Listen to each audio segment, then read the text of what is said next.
Dans le domaine des félins, il est très difficile de déterminer lequel se distinguerait par son apparence, car la plupart partagent une physiologie similaire et sont très connus. Cependant, l'un d'eux, peu connu, est un spécimen qui erre en Asie continentale et dont l'aspect ne manquera pas de vous impressionner. Ce félin est le manul ou chat de palace. Sa répartition est assez vaste.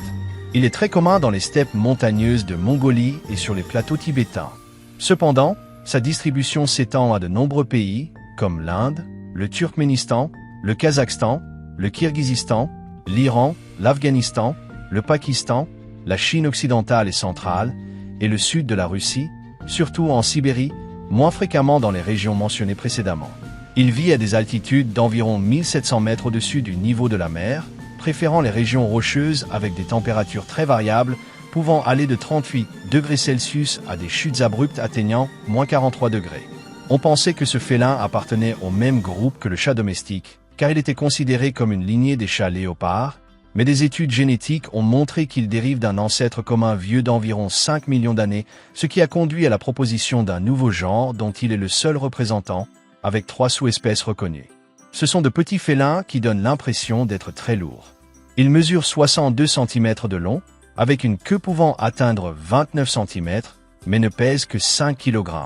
Cette apparence de proie plus élevée est due à leur pelage épais, long et soyeux, de couleur ocre avec des pointes blanches, qui changent selon les saisons. En hiver, il est très épais et plus grisâtre, tandis qu'en été, il est moins fourni. Leur tête est sphérique et petite, avec un museau quelque peu aplati, des oreilles semi-arrondies, basses et écartées. Ils ont moins de dents que la plupart des félins, la première paire de prémolaires du maxillaire étant absente, mais leurs canines sont grandes et peuvent être visibles même la gueule fermée.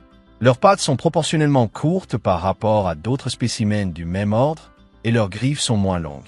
Les griffes des pattes avant sont rétractiles et présentent un ergot, tandis que les 4 paires des pattes arrière sont exposées, leur permettant de grimper plus facilement et ont des extrémités émoussées. C'est une espèce crépusculaire qui sort rarement la nuit, car la plupart de ses proies sont diurnes. Ils passent la majeure partie de leur temps dans leurs abris, qui sont leurs zones les plus sûres, résidant dans des grottes entre les rochers, des fissures ou des terriers d'autres animaux. Généralement, les mâles se trouvent dans les ravins et les femelles dans des plaines moins abruptes. Comme la plupart des félins, ils sont solitaires, même si leurs territoires peuvent se chevaucher. Ils les marquent avec leur urine pour délimiter leur étendue et communiquent, outre par l'odeur et les vocalisations, par des gestes très marqués et exagérés. En fait, c'est l'un des félins dont l'humeur peut être analysée visuellement. Leurs mouvements sont lents, surtout lors de la chasse, en raison de leurs pattes courtes. Ils ont donc recours à la stratégie de l'embuscade, se déplaçant lentement à couvert, sans pouvoir se cacher dans la végétation qui est très rare, mais plutôt parmi les rochers où ils se confondent par leur couleur, jusqu'à s'approcher suffisamment pour sauter sur leur proie. Ils se nourrissent principalement de picas, des rongeurs qui peuvent être assez grands, souvent les 2/3 de la taille des autres, surtout en été où ils sont plus communs. En hiver, ils sont beaucoup plus prudents pour économiser leur énergie, chassant d'autres rongeurs ou quelques oiseaux. Comme presque tous les félins, ils sont polygynes. Un mâle s'accouple avec plusieurs femelles pendant la saison des amours. Le dimorphisme sexuel se concentre sur leur taille et leur comportement territorial. Mais en raison de leur pelage, il est très difficile de déterminer leur sexe. La période de reproduction a lieu de décembre à mars, et une femelle ne peut avoir qu'une portée par an, influencée par la température et la photostimulation. L'accouplement a lieu dans l'abri de la femelle, et le mâle la protégera pendant 3 à 4 jours, restant à l'entrée pour empêcher un autre mâle de se reproduire avec elle pendant l'implantation des zygotes, avant de partir à la recherche d'une autre femelle. La gestation dure 73 jours, donnant naissance à 3 à 8 petits par portée. Ce nombre est méconnu à l'état sauvage.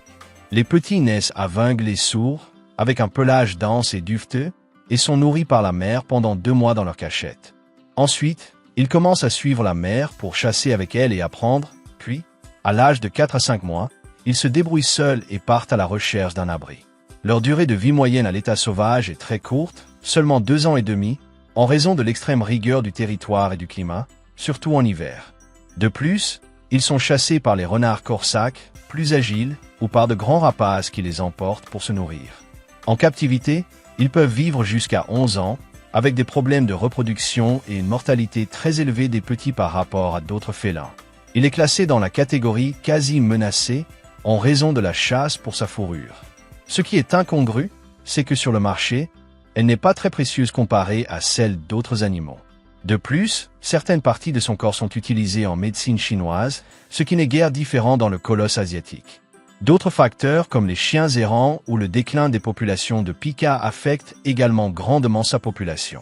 Ainsi, dans de nombreux pays, sa chasse est interdite pour tenter de rétablir un nombre plus élevé d'individus. Mais en Mongolie, sa capture est encore autorisée à des fins économiques. Quelques mesures pour aider à éviter son déclin sur la liste rouge pourraient inclure d'éduquer les populations à utiliser cette espèce comme moyen de contrôle des ravageurs dans les régions agricoles, d'améliorer les techniques d'élevage dans les eaux qui les abritent pour éventuellement relâcher des spécimens si leur nombre diminue, et d'utiliser leur fourrure et leurs organes à des fins commerciales après leur mort naturelle. Un chat avec une grande capacité d'expression exagérée, qui semble trapu mais cela est dû à son pelage, et que les amoureux des chats trouveront très attrayant. Voilà le manuel. J'espère que la vidéo vous a plu.